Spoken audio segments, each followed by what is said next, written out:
Salam alaikum à tous mes très chers abonnés, j'espère que vous allez bien, que tout va bien pour vous et que votre univers se porte bien. Aujourd'hui, toute nouvelle vidéo, une bonne petite nouvelle vidéo quand même la famille. N'oubliez pas le petit like, le petit abonnement et le petit partage.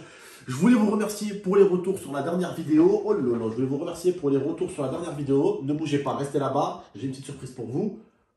Oh là là, ne bougez pas. Ne bougez pas, ne bougez pas. Voilà. Me revoici, me revoilà. Ceux qui me suivent sur TikTok, Snapchat et tout, ils savent ce que je vous prépare sur le côté à droite là. Vous ne savez pas encore. Vous ne savez pas encore. Vous ne pouvez pas savoir. Pourquoi? Parce que certains ne me suivent pas sur TikTok, ne me suivent pas sur Snap, ne me suivent pas sur Instagram. Donc tu ne peux pas savoir ce qu'il y a à droite. D'autres le savent. Bref. En tout cas, la famille. J'ai des bonnes nouvelles concernant Momo. Je voulais lui souhaiter déjà un bon anniversaire à mon petit frère parce qu'aujourd'hui, c'est ses 1 an en prison. Et on en a rigolé tout à l'heure avec lui. Et il m'a dit quoi, Sarah, s'il te plaît? Dis-leur un peu. On se fera un gâteau, c'est mes 1 an de prison. On se fera un gâteau, frérot. Ça fait 1 an de prison. J'espère que quand je vais sortir, je vais avoir mon cadeau de prison. Et je vais avoir mon gâteau de prison. Je lui dis, bien sûr, tu auras un cadeau. Ça sera une paire de menottes. Et tu auras un gâteau. Ça sera une prison, une grosse prison, comme ça, avec le drapeau espagnol dessus pour bien te rappeler de l'Espagne et de ton voyage en Espagne qui a un peu trop duré. Du coup, la famille, plus sérieusement, j'ai des très très bonnes nouvelles concernant Momo. Je sais, vous allez vous dire quoi? Ouais, ça fait 40 000 fois que je me dis vous avez des bonnes nouvelles. Hein. Si, il y a eu, en fait, à chaque fois que je dis qu'il y avait des bonnes nouvelles, alhamdoulilah, il y a vraiment eu des avancées. Là, il y a une grosse avancée maintenant. Je ne vais pas rentrer dans le vif du sujet, mais c'est bon. Le procureur a désigné 2 avocats, un pour Momo, un pour Girafe. Il aura dit, j'en ai marre que ce dossier soit sur mon bureau. J'ai envie de me débarrasser de ce dossier. Donc, du coup, il a donné 10 jours à 2 avocats commis d'office pour, tout simplement, s'occuper de l'histoire de Momo. Du coup, les 2 avocats en question se sont occupés. Les 2 avocats en question sont allés expliquer, donc du coup, pour Momo et pour Girafe, ce que la partie de Momo et Girafe voulait donner à la partie adverse. Et donc, qu'ils acceptaient ce qu'on appelle le pacto, hein, le pacte qu'ils ont fait. Du coup, maintenant, le juge, il a juste à signer. Et une fois qu'il aura signé le juge, moi, immédiatement, c'est pour ça que je ne pars pas en vacances, la team, je devais partir en vacances, dites-vous. Je devais vraiment partir en vacances quelques jours. Je ne peux pas partir en vacances. Je devais partir 15 jours en Grèce. Je ne peux pas partir en Grèce. Pourquoi? Parce que mon frère va sortir d'un moment à l'autre. Là, demain, l'avocat, il dit, Monsieur Haridi, ça y est, ça a signé. Moi, je dois monter tout de suite à Paris, donner en liquide l'argent au frère d'Oussama. Hop, on fait le transfert d'argent tout de suite. Et après, dans les semaines à venir, dans les 1 à 2 semaines à venir, il le libère parce que le pacto il aura été respecté. Après, il les dégage parce que vraiment, ils en ont marre d'eux. Ah, ils ne peuvent plus les voir, je crois. Je crois qu'ils ne peuvent plus les voir en Espagne. En tout cas, voilà la famille, d'accord? J'ai parlé beaucoup avec Momo hier. J'ai parlé avec lui hier. Et en fait, il était en mode qu'est-ce qu'ils vont dire les gens quand je vais sortir nanani, nanana. Je me suis donné un peu une mauvaise image. Je lui ai dit, frère, tu dis de la merde en fait. Je lui ai dit, mais ferme ta gueule, t'es en train de dire de la merde en fait. Il me dit, comment ça?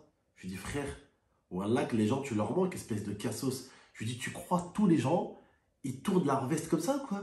Je lui dis, certains, ils oublient. Tu crois qu'ils vont oublier une connerie, parce que t'es con, une connerie que t'as fait sur une semaine, hein, en Espagne, là-bas, t'es allé, t'as fait le con sur une semaine, ils vont oublier ce que t'as fait en 6 ans, 7 ans sur YouTube avec moi? Tu crois que les gens vont oublier des années pour une bêtise? Bon, le mec qu'ils ont tapé, ils n'ont pas raquetté un mec dans la rue. Le mec qu'ils ont tapé, il a essayé de leur voler leur voiture de location. Et il a essayé de les niquer avec des vidéos que vous allez voir comment on va sortir de prison. Il a vendu leurs informations à des Snapchatters. Il leur a fait du sale. En fait, il voulait leur faire du sale en Espagne. Sauf que, comme je vous l'ai dit, ils se sont rendus compte de ce qu'ils voulaient leur faire. Ils ont voulu se faire justice eux-mêmes, chose qu'ils n'ont pas à faire. Mais c'est juste pour vous rappeler que de base, le mec qu'ils ont tapé, c'est pas un ange. Voilà. C'est pas un ange, c'est pas un mec bien. Et il continue à le prouver à l'heure d'aujourd'hui sur les réseaux. Voilà. Et ce mec-là, il y a beaucoup de gens aujourd'hui qui le cherchent. Et croyez-moi que c'est pas pour lui faire la bise. Voilà. Juste, je vous précise ça. Ok? C'est pas un ange. Ils n'ont pas attrapé un Espagnol ou un Français dans la rue. On dit, ah non, on a envie de te barrer. On va te casser la gueule, on a envie de te casser la gueule. Non, non, non. Voilà. Juste à se rappeler de cette histoire-là, c'est important. Bref, on ne doit pas se faire justice nous-mêmes. Mais vous êtes les premiers, la famille, à dire, ouais, les arnaqueurs dans le trading, il faut leur mettre une traha, il faut leur mettre des gifles. Ouais, les mecs, ils volent, il faut leur mettre des gifles. Lui, il a tout fait. Il a voulu faire le trading, il a voulu les voler et voler leur communauté. Après, dites-vous, il a essayé de voler leur voiture de location qu'ils ont louée en Espagne. Il a essayé de leur chourer la voiture. Et eux, ils ne savaient pas. Mais quand eux, parce qu'il leur a pris les billets d'avion. Quand il leur a pris les billets d'avion, lui, il avait leurs informations. Vous savez, carte d'identité, passeport et tout. Qu'est-ce qu'il a fait, le mec? Ils n'étaient même pas encore arrivés en Espagne, qu'il essayait déjà de vendre, entre guillemets, leurs informations à des mecs sur Snap. En mode, ouais, vous voulez les informations de tel, tu vois, tu regardes notre famille, prénom, date de naissance. Voilà. Vraiment, le mec, il essaie de trouver la connerie la plus débile pour essayer de faire juste, même ne serait-ce qu'un billet de 200. Pour vous dire à quel point ces mecs-là, ils sont bas. Franchement, à quel point vraiment ils sont bas, ces mecs-là. Bref, la famille. En tout cas, moi, je pense que l'histoire, après que ce sera réglé en Espagne, moi, je veux que cette histoire continue. Je prendrai même un avocat pour mon frère. Mais ce mec-là, croyez-moi que juridiquement parlant, en France, je vais l'attaquer. Je vais l'attaquer pour ce qui a été fait parce qu'il ne faut pas que Lucie reste impuni de ce qu'il fait ou de ce qu'il a tenté de faire, à plusieurs reprises d'ailleurs, et qu'il continue à faire à l'heure d'aujourd'hui en étant libre en France. Parce que les arnaqueurs en France, les pédos, hein, vous voyez tout ça là, à chaque fois on est gentil avec eux. Bref, la famille en tout cas. Momo était un peu inquiet en mode ouais, quand je vais sortir, nanani, là je lui dis non t'inquiète frère, les gens voilà, tu leur manques, les gens ils ont envie de te voir. Il y en a, il a créé un faux compte TikTok, je lui dis, je t'aurais vu les commentaires frère. Je lui dis, t'aurais vu les commentaires, ça t'aurait fait plaisir. Je lui dis, il a fait un TikTok à 1 million de vues, il a fait un TikTok à 700 000 vues, 200 000 vues, 80 000 vues, 90 000. Je lui dis, le mec, il a fait 7 TikTok, tous à plus de 100 000 vues, il en a à plus d'1 million. Le mec a sorti 7 TikTok en 4 heures. Il a pris 40 000 abonnés Insta. TikTok. Il a pris 40 000 abonnés TikTok en même pas 7-8 heures. Il a sorti 5-6 TikTok, ils ont tous pété. Et je lui dis, les commentaires, c'était que des bons commentaires. Tu peux me croire, c'était que des bons commentaires, je lui dis.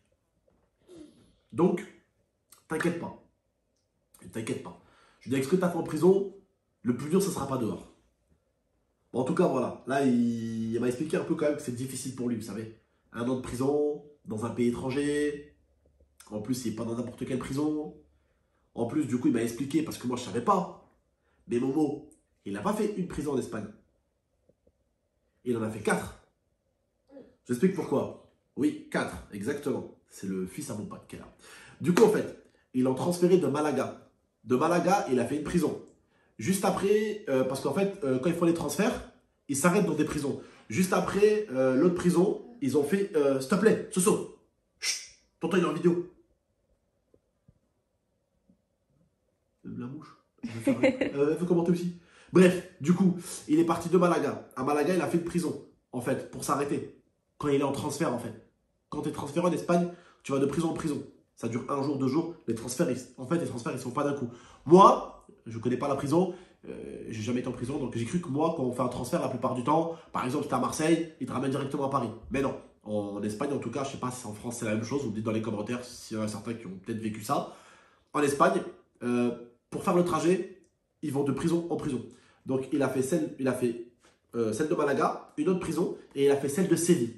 Donc, Séville, il s'est arrêté là-bas aussi, pareil, il a passé 1 jour ou 2 là-bas, et ils l'ont retransféré après à celle de Huelva, du coup. Et là, comme vous le savez, il est dans la prison de Huelva, tout en bas, à gauche de l'Espagne, donc pas loin du Portugal et de la frontière portugaise. Voilà. Voilà, vous en savez un petit peu plus la famille. Je vous tiendrai au jus sur ce qui va se passer. En tout cas, voilà, j'avais envie de faire cette vidéo-là parce qu'en fait, on parlait du gâteau et j'avais envie de faire une petite folie avec le gâteau. Ça m'a fait rire, donc je voulais en jouer. Et dans pas longtemps, quand il sortira, on va lui montrer cette petite vidéo et ce TikTok-là. D'accord? La famille, n'oubliez pas de me suivre sur tous mes réseaux, Snapchat, Instagram, TikTok, pour rester bien connecté. Et dites-vous que c'est important de me suivre surtout sur Snap, qui est dans la description, parce qu'au jour où Momo sortira, ce sera sur Snap où vous serez les premiers au courant et pas sur YouTube. D'accord? Donc restez bien sur Snapchat, Instagram, c'est le plus important. Ok? Prenez soin de vous et de la MIFA. À très bientôt pour de prochaines vidéos. Boussak Bira, merci beaucoup. Partagez tous la vidéo, je compte sur vous la team. Et à bientôt, Inch'Allah.